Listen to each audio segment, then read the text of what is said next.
Aloha, it was wonderful seeing you today. Tell you what, I always enjoy playing the banjo with you. I do hope you have a great week, but if you have 5 minutes here or there, could you do me a grand old favor? Play a little music for me. We're gonna view this through the eyes of G major, but let's make sure that we're in tune. We got our 5-string.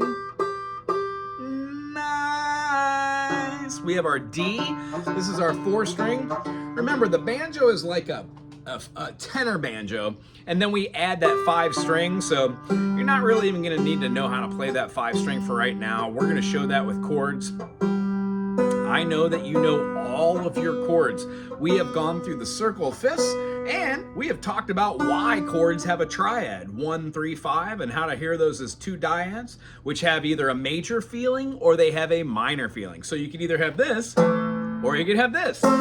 Either way, when you stack those two, it's called tertiary harmony, and that is what we use to make music. With the banjo, it's already in the key of G because the notes that we have are G, D, G, B, and D, meaning you have a D and a D, and you have a G and a G. Yeah, sounds like it. The only note that's not one of those, it's gonna be the B. So when you play the B, it's gonna give you an alternate tune. For those of you who just jumped in, I'm recording a student lesson right now. If you have any questions about the banjo or music theory in general, put something. However, I'm shamelessly promoting myself to get watch time hours. Very much excited about being monetized. All right, when we play the G major and we go next to our A minor, we are playing our first finger here, second finger here, and then I would like to encourage you to try and play both of your strings with 1 finger. This allows you to open up 2 fingers for awesomeness. And if you don't want to do that, keep on going with Old Faithful. Just remember you have that option. When we scoot that whole shape up a whole step, we are doing our first interaction of the scale system. Whole step, G to A, that there is a whole step. When we go from the A, which is a minor in sonority, means it doesn't sound happy. It sounds kind of sad. And we move that all the way up. We get a B minor. Now here's the golden part of this pony boy. We could either go to the 5th fret and bar it to get a major, because anytime on a G tuning that you just play a full bar, you get a major chord. To make that major a minor, you know, we put that down a 1/2 step on the B string, the only one that's not like the others. One of these strings is not like the others. It's the B, the 2 string. So when playing G major, A minor, B minor, C major, remember you can double back and play that at the 1st fret, holding down our B string at the 1st fret to change that to a B sharp, otherwise known as a C natural. And then we're going to be putting 2 fingers on the D strings because both of them are the same. You don't want to have one on one and one on the other. Yuck! That's a diatone. You don't want to hear that minor second. Nonsense. All right, so when we play this, we're going to do G to A minor, B minor, C major. Of course, if you teeter-totter by taking a finger off, moving a finger, throwing a finger down, moving that up a whole step, and then barring the whole fret and or just the note that was not being covered, you get a D. C major, C sharp, D. After that D major, we have an E minor. You can scoot that up another whole step and remove the 3rd, which makes it major. That gives you our D minor shape, E minor shape, which allows us to hear a minor sonority or tonality. And then between all these notes, including the last note, F sharp diminished, we have our lending and or leading tone. Today, we talked about what these positions are in music. Now, we've already written 2 or 3 songs, we've come up with melody lines, we've drawn it on the whiteboard, and we've put notes to the grand staff. Now, what we're trying to do is understand why we use those notes.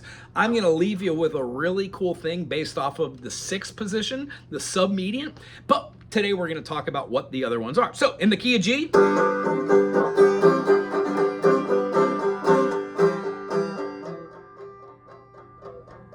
when we play G major, it is our 1, our tonic, our root, the foundation.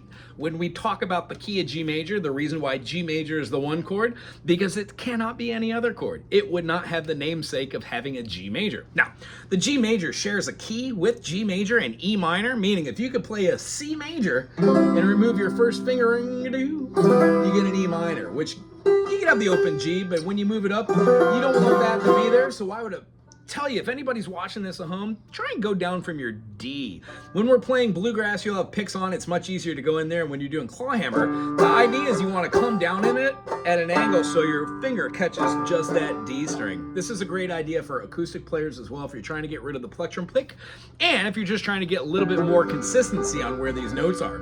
For sure. So, when we're playing this kind of groove, we're going to be looking at G major as our tonic. When we play the A minor, it's considered the subtonic. Now, in a progression, if we were doing like G major to D major to a C major, back to a G, we'd be playing a 1 chord, a 5 chord, a 4 chord, then the 1. But let's say we're talking and we're telling a story and we go through all of our options, having something along the lines of yay diddle diddle diddle cam the diddle diddle down diddle down diddle down diddle down diddle down. That feels like a progression where it goes through and you could have a different melody going up and down, over, in and out. But if you just have a concept like I like clouds, yeah, the song's over. You don't have any more room to explain what's going on in word, spoken, or sung, or being able to just do a melody.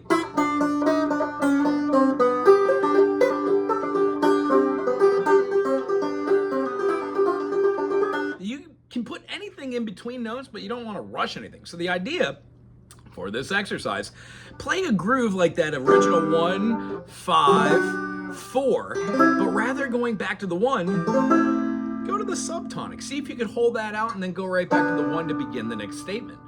When we're writing out a period, it's composed of 2 different types of phrasings. The phrasings generally are 4 measures, meaning you have something along the lines of ha da da da da da da da, ha da da da da da da da, da da da da da da da da da da, ha da da da da da da. It's like a call and response and an answer and a question thing.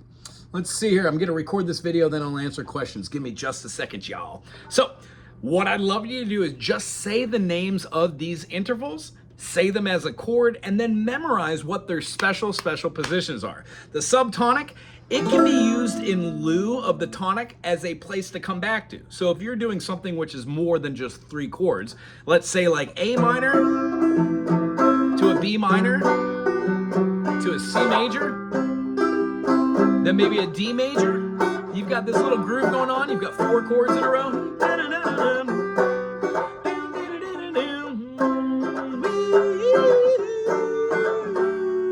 You would feel good going back to the 1 right there, but instead of going to the 1, hit that A minor.